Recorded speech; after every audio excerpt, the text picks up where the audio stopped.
Hi there, I'm your host McAuley Tucker, and you're listening to The McAuley Tucker Show, the podcast where I sit down with some of the most accomplished and fascinating individuals in the entertainment and business industry. From celebrities to industry leaders, our guests offer unique perspectives and inspiring stories that will educate and inform you.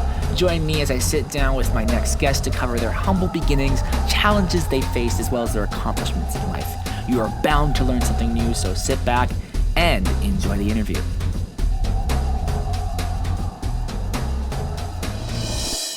In this interview, we'll be sitting down with the actor Andy Luther to talk about what it was like being involved in The Dark Knight, where he acted alongside Christian Bale, Cillian Murphy, and most notably with Heath Ledger in the iconic scene of him being tied to a chair in a warehouse. We talk about what it's like being an actor, working one-on-one with Heath Ledger as Joker, and being involved in such an iconic film. So sit back and enjoy this interview. I just wanted to ask, why acting? There was a lot of different routes that you could have gone, and you do a lot of different things besides acting. But I just wanted to hear from you, why was acting something that you wanted to try out and see as a career? That's a good question, because very early on, I started out in the hospitality industry, and that's something I've always loved to do as well. But acting was the first thing that it kind of felt a little bit like a calling. I don't want to sound, melodramatic, but it was something that I did that fit. I did high school sports. I was never like a star athlete or anything like that. But when I did theater, I felt pretty comfortable there. And I didn't think to pursue it till probably my second or third year in junior college. Mm-hmm. So yeah, that would probably be my best answer. It's just something that fit. And like I said, I also like the hospitality industry, so I've worked in restaurants, hotels in New York City, stuff like that. So that's always been kind of my supplemental income Mm-hmm. um, early on. Now I'm a full-on contractor, so Yeah. I've had a lot of varied jobs. Right.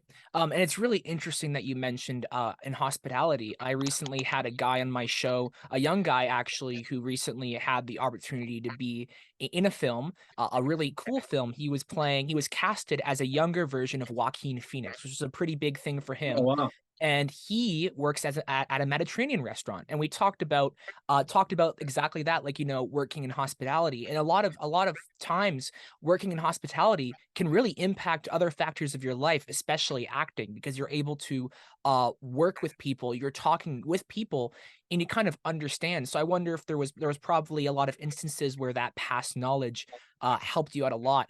I know for theater, you've been in a lot of really cool projects I was looking through. And so this is kind of a loaded question. I'll try my best to phrase this properly. So, you've worked as an actor in theater, but you've also worked as an actor in film. I'd love to ask you, how do you uphold the authenticity and consistency of your performances? Because I know you're working in both of these environments. You're doing fictional characters. I know for plays you've done, I believe, John Wayne Gacy, and you also do things like that. So I always love to hear, like, there's a lot of it's very complex. You got to do your research for the real life guys. You have to do some research for the fictional people. So what were some of the techniques and strategies that you've put in place for these types of situations? Well, since you mentioned John Wayne Gacy in theater, I'll go with that one. Mhm. That one I didn't have to work too hard at, and here's why. It's not because I had to play a creepy serial killer. I had to do everything except play a creepy serial killer because the audience is coming in with their preconceived notions of, who John Wayne Gacy is based upon the knowledge they have, and that's how this play was written. So it didn't bring out the clown suit. It didn't bring out the, hey, he's going to kill somebody. But it did bring an element of creepiness to it. So honestly, the more I was myself, my authentic self in that, with a few little tricks put in, um, it played very well. That was probably one of the creepiest plays that I've done. As far as other plays that I've done, like Shakespeare and things like that, my advice for anybody who's trying to pursue this as a career is to be as authentic to yourself as you can. And for the same reason, the audience is going to fill in the blank for you. And that's probably a lot what happens in film as well, because you've got stuff that happens in post-production, like the music that's going to be behind whatever you're acting, which is not present when you're filming and acting. So, and, just like a camera angle can zoom in and show contemplative thought, things like that. So the more you can be true to your actions or whatever you're thinking, your intentions that you're playing, I think the better off you're going to be as an actor. And that's something, honestly, I struggle with a lot, especially in auditions. I tend to play an idea of a character. Um, you know, for instance, a mistake, if I were auditioning for the Gacy film, uh, my tendency would be to go in and try to play creepy. And then that's when I get a coach and they tell me, hey, Andy, stop acting, just be yourself.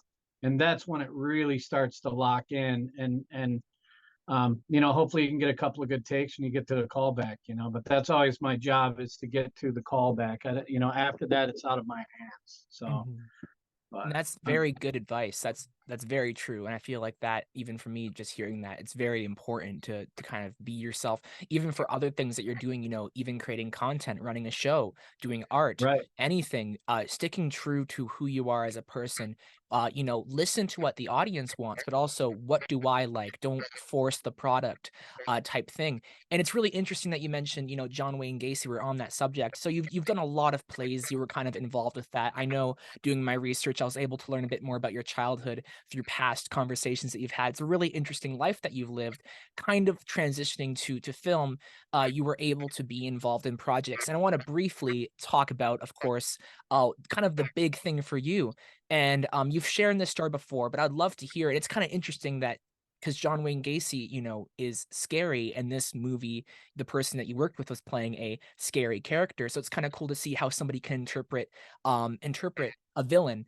And so you worked in The Dark Knight. You got into that film, and I just kind of like want to start at the beginning, because I love hearing how these things work out. Whether it be a film or working on a song or a book, how things start. And so I wanted to hear from you, how did you get in this project? Just initially, like, what were some of the key moments, the decisions, or even obstacles that played in getting into this role? So when I got out of grad school, I went to Illinois State University and I got my MFA in acting. I came up to Chicago right after that. I think it was the following August. And I had gotten an agent, and I want to say it was, I can't tell you the Mhm. exact month it happened because it's kind of a blur. I may have even been up here for a year because it's shot in 2007. But anyway, I got an agent and they got me an audition for something called Rory's First Kiss. And they said they thought it was the Batman movie, the new Batman movie that was being shot, because it was, being shot under a pseudonym, of course, because of fans and things like that. So they just told me to be prepared, and they gave me a role. I don't know if you recall the movie or not, but there's a gentleman that's in the jail cell. He's got a cell phone in his stomach, and that's kind of the detonation for a bomb or something like that. So that was my original audition. And when I went into the audition, they immediately looked at me and said, "This isn't right." And they handed me new sides, and I was kind of a little perturbed by that because, how dare you waste my time? But they gave me the sides for the Brian Douglas character that I played, and it was only a couple of lines. And back in the day, I'll admit, I was a little egotistical, and I was like, well, I went from 7 lines down to 3 lines, and thank God that I went through with the process, because I'm like, I ended up being in a much better, more memorable role. But so I went out and they gave me a few minutes. It's not terrible, but you have to learn to make a choice in the situation. And I almost prefer being put on the spot like that, because you don't have too much time to get in your head. You just come in, they sat me down. I said, this is obviously some kind of interrogation scene. And I put really quickly in my head, um, you know, how could I tell the story a little bit better? So I kind of gave myself a quick background that, maybe I had a couple of kids at home that were going to see this, and maybe this is the last time they were going to see me. And I just put that in my head. I didn't try to play anything or play it up. But it was enough, I think, to keep me focused and to give me a purpose for trying to communicate relatively basic lines. And so I think that's essentially what landed me the part, was the ability to be able to be thrown for a loop, be taken off um, your course that you had set in your head, and quickly have to recover from that, that unsettling thing, and then sit down and do your job. And that's, I sort of did it instinctively because I'd been acting enough by that time. But I will say I did make them, I was like, I prepared these lines. I would at least like to do it. And I will never do that again for a casting director, because I just wasted their time and my time. Because in retrospect, hindsight, when I'm looking back at it, he knew I wasn't right for the part. It could have been the guy, that came in 10 minutes before me that nailed that role. And he's like, fine, I've cast that. I'm moving on. But my ego was like, no, I prepared for this and I'm going to stick up for myself. But so he let me do that part. But I kind of feel like, maybe I'm not remembering this correctly, but he sort of glazed over and was like, okay, now can we do the Brian Douglas thing? And that's when they became animated again. And that's the lesson I kind of learned with that. Because if you're lucky enough to have a casting director think about you in a specific way, then roll with it and get excited too, because, not nervous, get excited, because they're looking at you. And it means you can see the motors turning. And I've been in rooms where I know they're not looking at me and it doesn't feel the greatest, but you do your job and you go home. So I always kind of shoot for 60 or 70% performance, and pay attention to the sides as far as like direction is giving, because it did say in the audition for the Brian Douglas thing that I was restrained. So I just made a choice and put my hands behind my back, rather than, acted forward with it. Because it's like the more things you can do in your power to show them exactly what they're trying to see without trying to figure it out yourself, but just play the reality of the situation. And it usually takes a moment or two to really focus into something like that. But Mm-hmm. and all of this happens in a split second. So I'm not going to sit here and pretend I was thinking about all of these things. I mean, I've had, 15, 20 years to think about it, I guess. How long has it been? It's been a while. But, Yeah. I have always tried to learn from that experience. So, And you're exactly right. Something that I've learned through all these conversations that I've had with people is learn from everything, your mistakes, everything that you do in life, take those as learning experiences. And so exactly what you were saying, learn, listen, and just be ready to do things that might be like, wow, that's crazy. But yeah, no, it was really cool and one thing that you did mention here and in past conversations is you would sit down and think about your character, having the kids at home. And I've really enjoyed that, I guess you could say, just kind of adding story and background to just a simple character. Even like I had friends of mine who were background actors in like some yeah, random scenes, and like I would joke around with them, and they're like, "Oh yeah, my character's this, and this is why I'm here." And I recently actually they're filming a movie in London, Ontario, which is close to my area, and yeah, Luke Wilson's there. It's like a baseball movie, and so I was in the background, and I'm just like for fun, just breaking down this random background person that I am like at this baseball game. But it's just super fun, being there and experiencing that. And you were lucky enough to be in this position, which is why I was like, I got to speak with you because it sounds like you experienced this really awesome thing, and a lot of people loved it. That was a very big scene that you were in. And funny enough, actually, after our call, not after our call, but later on, I don't know if you know, but tons of people 14 some years ago on YouTube actually created their own versions of the scene that you were in. So I thought it'd be kind of cool to sit through that with you later on and like see yeah. which one was your favorite, because I picked like four. There's a bunch of them. In this film that you were in, I know that you had the interrogation, that whole thing that was going on, and then you also had the one scene that took place a little bit earlier. I remember you talking about how there were stunt people for a lot of those scenes and instances, but you were still there. You're able to work along, these people like, Christian Bale and Heath Yeah, Ledger. And I think one thing that I thought was super cool, and specifically, was the director, Christopher Nolan. Like must have been yeah. super fun too. And I just wanted to ask, what did you observe and learn from these people, the directors, the actors, and how did this shape your approach to your craft? And specifically, Christopher Nolan must have been a unique director compared to others you've worked with in theater. Yeah, and honestly, I'll just start by saying it was kind of a blessing and a curse getting into this movie early on in my career, coming out of grad school, because the most common thing I heard about Chris Nolan was what a calm set that it was. It was very conducive for making choices, comfortable for the actor. There wasn't a lot of egos that were blowing out of proportion, and creating scenes and things like that. The stuff you hear about typical Hollywood films. Mhm. You're gonna have to ask me this question again because there's so many things that came up in my head when you said it. But as far as me getting on that set, working with Christian Bale, at that time, he was hands down my favorite actor. And I tried my best not to let it fluster me. And in the garage scenes, I was a little bit flustered. Like every time I see those scenes, I'm not going to lie. I look at the floor or look away and I'm like, oh, I could have done this. I could have done that. Don't do that as an actor, but it happens. But I learned so many lessons about being prepared, and being focused too, because that was my first time on a big Hollywood set, and there was a lot of things going on. And Christopher Nolan was always very good in the meatpacking scene, with Heath Ledger. That was the first scene that I shot. That was my, they were probably shot a month apart from each other. And if you look very closely, my physicality is completely different because I didn't maintain, my weight or drinking water right, stuff like that. I didn't really understand how I was going to look on film. And this is stuff that may or may not matter.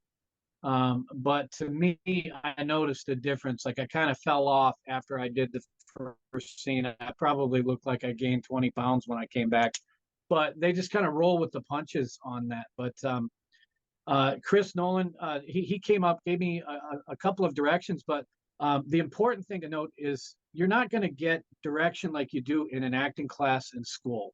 It's usually the one thing that happened in the Heath Ledger scene was he was filming and directing with the camera. So he was filming me most of the time. And, because I was kind of in my head a little bit for that scene, I didn't take into fact that, even though I had that backstory going on, I didn't take in the fact that, hey, I should talk to that camera. For some reason, I was still in the mindset of like, oh, ignore the camera and talk to the person, that kind of thing. Mhm. But at one point, and I think we did about 8 takes on that scene. They were very quick scenes in succession. But Heath Ledger set the camera down by my feet just before he says, what is it? I'm a man of my word. He set the Mhm. camera down at my feet. And I didn't do anything with my feet. So I wasn't really in the situation. And that's one of the only directions he gave me in that scene. He was like, hey, love what you're doing, love the screams, things like that. But just in case, and he did not want me to feel self-conscious about it. He says, just in case Heath sets that camera down again at your feet, remember to keep your legs in action. So if he's doing something to you, whatever you're imagining in your head, make sure you show that stress through your legs. And that's when I realized, oh man, it's not just about being in frame, it's about all the time engaging your entire body in your craft like we were trained. But when you get on film, you're like, oh, you can only see me from here up. So that's all. I need to make sure my gestures are here or whatever. Um, and the best advice, I've heard this from cameramen all the time, and you hear it from sound guys, oh, am I yelling in my mic? They always tell me, don't worry about that. Don't worry about that. I want you focused on the scene. And, and now that I'm older, I don't worry about that kind of stuff. I will ask them, am I popping or something like that? And they'll say no, or they'll just move the mic to work for me. And in that scene particularly, I think when I first did the scream, they moved the mic from the front all the way to behind my head. And they were over emphatic about the fact they were like, do not change a thing about your performance. We want you engaged on the scene. And I think we forget that, because, being, I don't know, I'm not even a D level actor, E, F, G, or whatever. Being that low on the totem pole, you got to come in and do your job, and you have to let other people do their job, and don't worry about the next job. Stay present for the job that you're doing, because that's going to get you the next job, being a professional. Mhm. And I did learn that on the Dark Knight set because all that stuff went really well with the Heath Ledger scene. I was very proud. They knew who I was when I came back on set. I'm like, aha, I'm making it. This is, I'm so lucky I made it.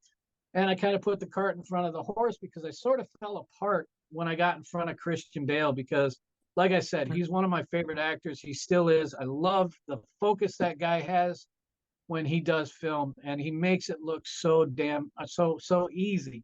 Mm-hmm. And so I flubbed a couple of lines in that scene, and if I had that one to take back, I just I would I'd be a lot more prepared for what was coming. I guess in the first scene with Heath Ledger, I had no idea what was coming at me, so I rolled with the punches again, just like the audition. But now I knew I was in Batman and I was coming back in a month and I was going to be shooting this scene in the garage. Christian Bale was going to be there. Cillian Murphy was going to be there. And I made silly mistakes. Like I called Cillian Cillian, and he just kind of chuckled at me a little bit. But, those are things you learn on set. And it doesn't take much time to correct those little mistakes. But, it was fairly obvious I was green. And I think I was the only one that didn't know that, and I think I was 32 years old at the time and I was green at that time. So no matter what age you are, I think you always have something to learn. And if you put yourself in that position and not a showy position of, I know what I'm talking about. I know how to do this. Because a lot of people do the fake it till you make it thing. That's not really my style. I'd rather run straight into a wall and have somebody laugh at me and come over and say, you can step to the side and miss that wall. I like to learn my lessons the hard way, I guess, and that's probably, a lot to do with where I'm at in my career, but I like what I do. I like doing the small supporting things because when you can add to a story with a couple of lines, you can feel the energy in the room. And, if I want a bigger role, that's what theater's for. Mm-hmm. So, and Absolutely. that keeps me involved in theater. If I really want to tear apart the psychology of a character and, or a Harold Pinter play or something like that, I get those opportunities in theater. I don't have the experience in film to be able to dissect a role from, beginning to end yet. But, most of my stuff is 1 and 2 line characters. And that's completely fine with me. I want to get a million of those chalked up so I can get into the residuals and things. But Yeah. does that answer your question? It does, yeah, it answers all the questions, not all the questions, but it answers, quite a bit, and it's really interesting to hear just kind of the breakdown, and again, we're going back to what I said, learning from every situation that you are in, and, Yeah. even though people might look at it and say it was a small role, it carried a lot with it, and a lot of people loved it, and even funny enough, through research, there's, some, even, little dolls based on your character that you can get online. It's so weird, it's Yeah, I crazy. did see the doll thing. I actually wanted to get one of those at one point, but that was the exciting thing. And I guess I really didn't know what I was a part of. I never had been on a big budget film, nor a big budget set. But I really have to hand it to Chris Nolan. Like that is the one thing that I sit back and I go, man, oh man, what an amazing thing. Um, what an amazing director he is that he creates that kind of atmosphere on set. Because if anybody got out of line, he very calmly came over, put a hand on him, and talked. He always kept a very calm tone. And every film of his that I've seen, especially Oppenheimer, I cannot wait to see that because I've got some experience behind the scenes, and I like my mind going there and being like, what an amazing set that must have been to work on, and because he seems to get amazing performances out of everyone that he works with, and he's extremely humble. He's always talking about how great the actors are, but maybe and he's got to know this, but giving us a platform in which we can create and that we feel comfortable. He really respects that craft of the actor. And our job as the actor is to give him something to look at, Mhm. and, basically they'll help you change your physicality, a little bit. I think it was on what's the difference between you and me? And he says, I'm not wearing hockey pads. And I was just like, huh? And he gave me the thing at the end of it just as a joke. He was like, hey, what'll happen if you look down at your hockey pads? and it ended up being a super funny thing, you know. And it's like I can't take credit for that, but but it looked good, and it aided the performance. And you know, I don't know. I just, that's one set. Like I was so lucky early on to be on a set like that and to have that experience, because I had something to compare a bad set, a negative set to later on.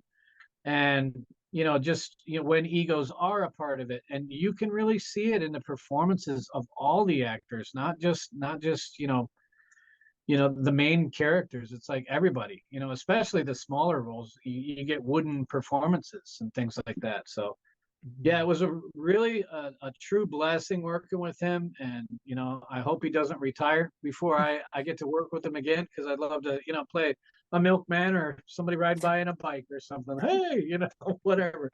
But That'd be yeah, awesome. Yeah, one of yeah. my other guests was actually lucky enough to be working with Christopher Nolan as well in a smaller role. He was actually the first person to say something and appear on camera in Inception. He's like a soldier guy who had like a gun and like was poking. And so it's Yeah. really cool. And I've heard a lot of really good things about Christopher Nolan. Kind of wrapping up this subject in particular, and I'm trying to ask this question in a way that you won't be repeating something that you already said. But you know, why you really stood out as a person I wanted to speak to was your amazing life, but also the fact that you were one of the few peoples to experience Heath Ledger as Joker that wasn't exactly the main cast, and you were able to be in this experience specifically on a one-on-one.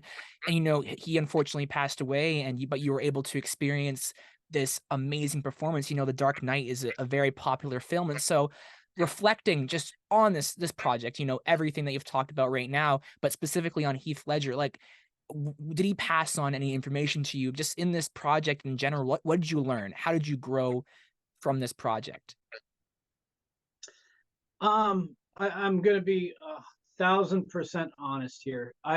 You know, I was such a big Christian Bale fan that in my mind, you know, if I had a plus or a minus, like I had already logged Heath Ledger as, you know, the guy that, oh, I don't know, he's too good looking and blah blah blah. Mhm.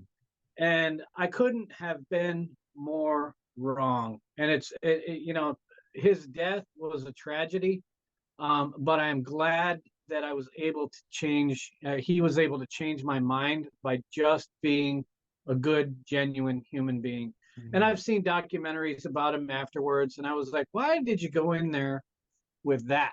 You know, with that chip on your shoulder, just expecting, and I was an ultra serious actor, you know, and I think I felt like I knew him most from Knight's Tale or something like that. Mhm. Had no idea what the guy's skill sets were, but from the moment I walked into the makeup trailer, my first day on set, um, he was telling a story about garage bands. He was really he was his own little self, you know, and little is not the right word, but he was super nice, and like he went out of his way to make me feel comfortable.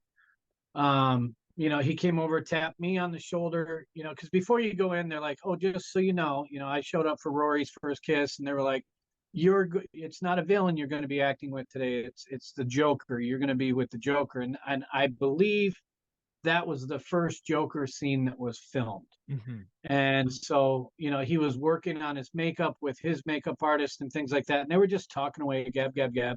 And he was talking about skateboarding and life and all that stuff. And, you know, he'd take a smoke break. And, you know, he came over one time and he kind of looked in the mirror next to me. And I was like, oh no, Heath Ledger's here. I better act a certain way. And he was just like, hey, mate. He's like, looks like they're really messing you up. And I was like, I think your character's doing this to me, because, you know, we went through a couple of makeup renditions and things like that. But he was always he was Heath, you know, Mhm. as what I would imagine he'd be like. And then when he got into do his job, in retrospect, I played through what Christian did, what Cillian did. Like they have a switch that they turn on, and it's about being a professional at that point. And you know, you've done your work, bring the character in. Mhm. But I'll never forget after we filmed that scene. Ah, he was just so gracious, man. He came over and he tapped me and he's like, we had to take elevators up, and he was like, "Hey, come on down." He's like, I want to talk to you about that." And I was like, and he's like, "So what do you think?" And we're riding down on the elevator together. And I think there was one other person in the elevator because everybody cleared out when he comes over, grabs me, and he just wanted to talk to me about the scene. Mm. And oh man, you're doing amazing work, and you're such a complex character that you're working with. It didn't seem campy, all this stuff. And he looks at me and he goes, "No, man, how do you think you did? How do you feel about your work?" And I was just like, wow, you know.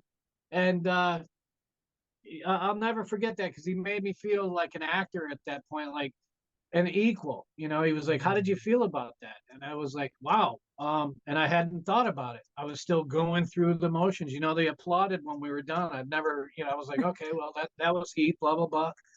And then, and he had other things to get to, but the elevator lands. We get off the elevator, and he was like, I hope you have a great career, mate. He said, "It was really nice working with you." And he turns around and there's the blank "Why so serious" thing. And he had to go do a promo shoot for the poster, and he goes right into that. And I just sat there for a second and it all started to sink in, because the nerves and everything had started to go away. I did my scene.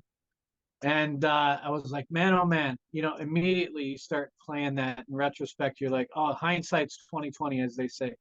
What could I have done differently? Immediately I started to learn, man, I could have been more present, or that was my friend out there, another fellow actor. And we put so much in our own way. At least I'll speak for my career alone. Is I put so many obstacles that are not there that can be removed. And I really have to go through a checklist every time I do a scene or go in, and on a set now. Is am I putting obstacles in the way that don't need to be there? And that's the kind of stuff I learned on that set that I'll always take with me. But Heath Ledger, um, man, I would have loved to have seen what else he could have done because he was definitely on an upward trajectory. I know he deserved the Oscar because everyone was silent when that guy opened up his character. And when he would start to do his thing and he'd come into it, he'd be talking. He's like, "Yeah, we're going to do this. We're going to do that, blah, blah." And he didn't talk about anything with me, but I could see him talking to other people so that they could get the camera angles right. Or, I might move here. I might do this. But man, when he started into that character, I had to do nothing but pay attention. Mhm. And it was true. It was being in front of that strong of a presence of somebody who knew what they were doing.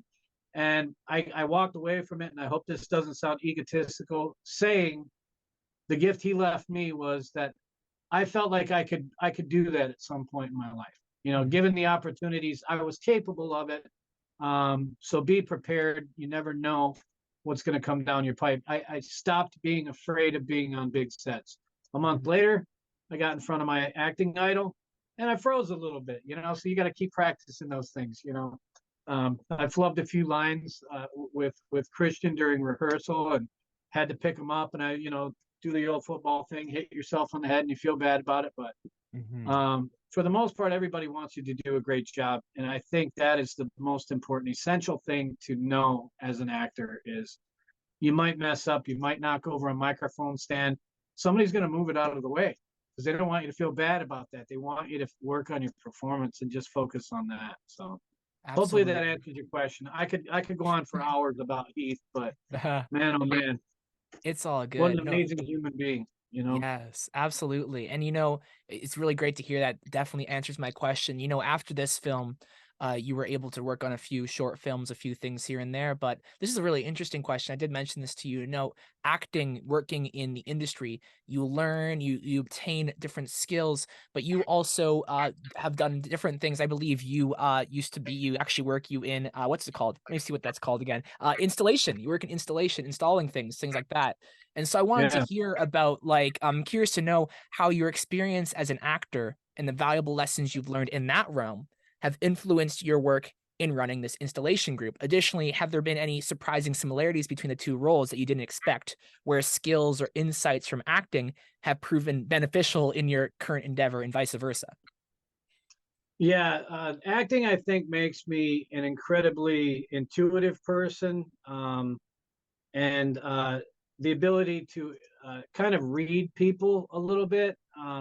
And in the installation business, I was very successful in customer satisfaction because, a customer might tell you they're happy, but you can sort of read in their behavior a little bit like, oh, I'm getting a different vibe here. Maybe I can do a little bit more. Mhm. And I always trained my installers. A lot of my installers were actors as well because they take direction so well. And it was a great time in my life when I had that installation business because I would tell my fellow actors, I'm like, hey, man, we're going in to put on a show. And your skill sets, I'm going to teach you, a certain specific group of skills to learn. And, we were putting in closets. So there's only a limited skill set that you can learn. And I was able to compartmentalize everything. But the thing that we always got compliments on was how much fun we had while we were installing. We installed in two-man teams, and people were always like, "You guys aren't the typical installers," and they would hesitate. They were never surprised when I'm like, "Yeah, we're actually a group of actors," and it's because we have a sense of humanity when we're talking to people. It's we can relax and be there in the room with the person. It's not your typical contractor who comes in and is like, all right, are they going to complain about my work? Are they going to do this? We come in and we go, oh, you're nervous? I'm going to make you laugh. I'm going to make you laugh about this. And that gives you confidence, that, okay, well, at least they sent somebody that's worried about me and not putting a hole in my wall. Obviously, they've done this before. And that's the one thing that I think we brought, to that job that put us above and beyond any contractor in the business. And it's just an ability to relate to people on a human level. Mhm. You can still be professional. You can still make eye contact. You can still give them a real smile, like you're listening to me right now. You respond, you nod, and you can interact as a human being. Are there days when you go in and you just do your job and you leave? Sure. But those aren't the days that are going to get you a 5-star rating either. You might get a 3 or something, and you shouldn't be worried about that stuff. But Mhm. and I think my hospitality background helped Yeah. kind of mix, because my first degree was in hospitality management, hotel restaurant management. And I worked in front desk hotels in New York City when I was getting my training. And so I got to deal with customers, coming in, late or had to get to an airplane and got to calm them down because if they're not calm, I can't get the information I need. And that's a lot of the installation stuff too, was like, okay, well, we're coming into your house. First thing I would get, I always train my guys. I'm like, if that customer looks at your feet, take your shoes off immediately and Mhm. put them in your hand and say, I'd like to wear these during the installation because if I drop a hammer, it's going to hurt my toes. Or I'm Mhm. walking on hardwood floors all day. It'd be nice to have some shoes on if you don't mind. So we pick up on little things like that. And a lot of my installers would say, you know what, you're right. They look right at your feet when you come in because especially in the wintertime in Chicago, man, you're coming in with big old clod hoppy boots on. And so I would pick up things like, okay, well, guys start carrying a second pair of shoes, or I would buy them a second pair of shoes. And we'd call them our installation shoes. We carry them in a bag. We come in and you do a 2-minute spiel. You're like, this is what it's, we're going to come in. This is how we're going to set up. We're going to have a cut station. You're going to hear loud cuts. And you manage people's expectations. But when I said, I would tell my guys, you're putting on the show, is we give them a monologue in the beginning that hit all of those points. And usually the customer would disappear after that and let us do our jobs. So in that aspect, it was putting on a show. You come in, you're the narrator, you tell them what's going to happen. You're going to hear some bangs and booms. This is what we're going to do with your trash. Hey, can you tell me where your garbage can is so that we can go out there and we bring it? And by the end of the installation, they're just like, oh my God, I can't believe how easy this was. And that's what I always like to hear, was that it was actually fun for them because it worked out for the company too. They wanted to buy 3 other closets. They were just seeing, how the installation group was that was putting it in. And we did very well. And I enjoyed that. It was an excellent supplement to doing theater at the time. That's when I was very focused on theater and, helping a theater company come up in Chicago. And those were great years, man. Busy, busy, busy years. It was probably 10 or 12 years of my life that it flew by so quick because I was having so much fun doing it. Yeah. And that blew me away. The fact that a lot of the people in the installation group were actors. And that just like Oh, yeah. that is so cool. That is so unique. That is so special. And and from what you told me, it must have helped a lot. It must have satisfied a lot of people.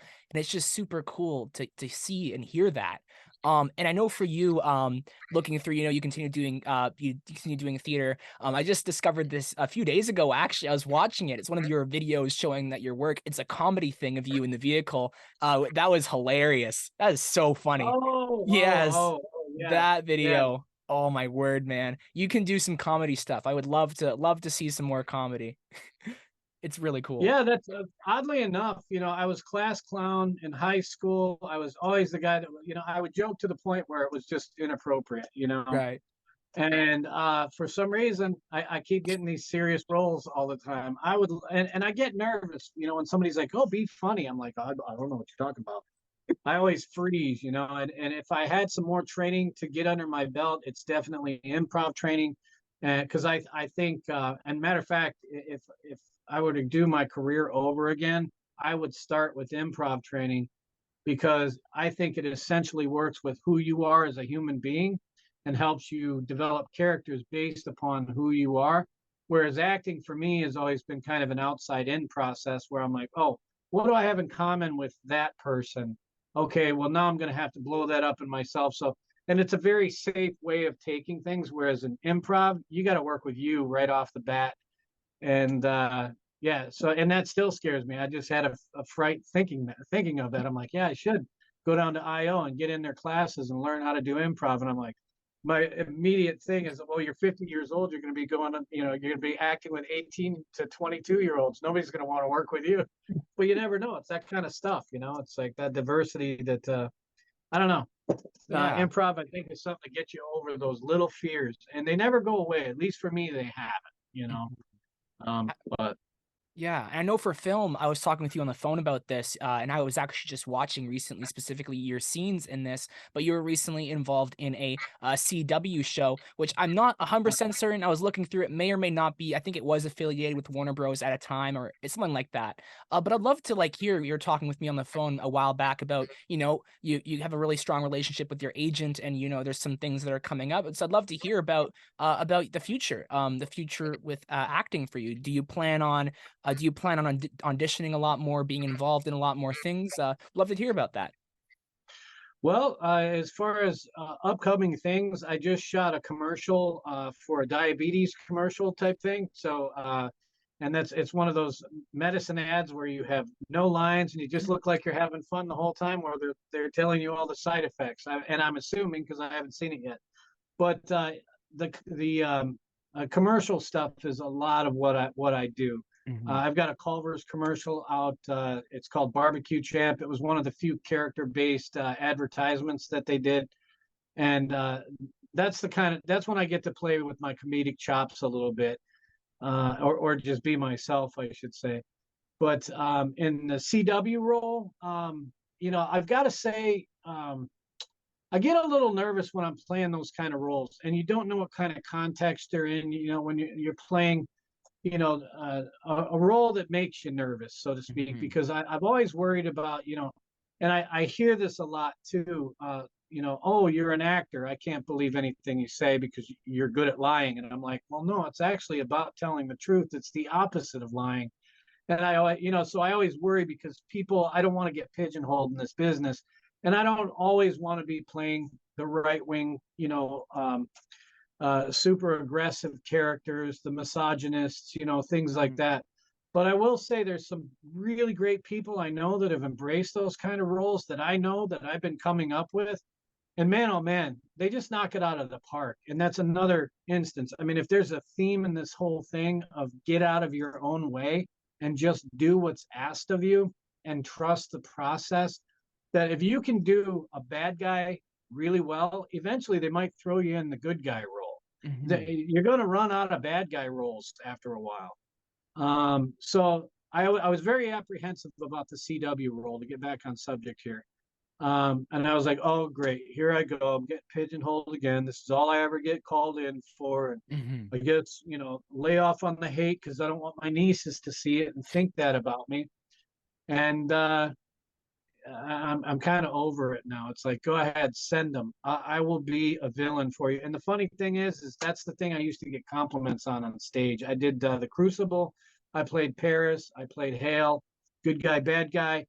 and people loved hating me as Paris. And I was, and he's kind of the villain preacher in there. And why shy away from that? I did a show at Western Michigan University when I went there called Wiley and the Hairy Man, and I got to play the Hairy Man. I was the villain, but it was kind of a funny children's show. And that's where I started to get that complex of, man, you're always going to play the bad guys, but it's like I have so much fun doing them. Why not? Mhm. Why get in your own way? And in the industry, that's money that people want to give you, and you're saying, well, I don't know. And it's not like it's not a moral question. It's just like you don't get to shape your image that much. That's where you have to have faith and trust the process and just say, you know what? Everything I've gotten so far has been a gift, and it would be ungrateful of me to not nail it. So I would love, an opportunity in some villain roles now. So I finally turned the page on that probably just this year, man. And it was upon seeing my performance. I'm very critical of myself, and I saw Mhm. myself in that, and I was like, you know what? But I walked away from the CW thing saying, you did everything you were supposed to. They got the takes they needed to. I hit my marks. I reacted the way I was supposed to. There's only so much you can control. Mhm. Um, as far as the man in hot car thing, that's my type of humor. That is my sense of humor. And I'm telling you, on a bad day, I go and I read the comments, and there's people trolling the trolls. There's people trolling the people that think it's serious, and you get the whole gamut. I just had I was at my second cousin's graduation party over the weekend, and they were like, "Oh my God, I saw the man in hot car thing." And I'm like, "Well, it's about time. It's been out for 20 years or whatever." But they're like, "That's kind of bad," and I'm like, "You know what? Read the comments. Read the comments." That's what it's about for me, and that's one thing I do love about social media is if you've got a thicker skin like myself and you read the comments, there's every once in a while, people can just be mean, oh, this fat guy or whatever, they rip on you as the individual.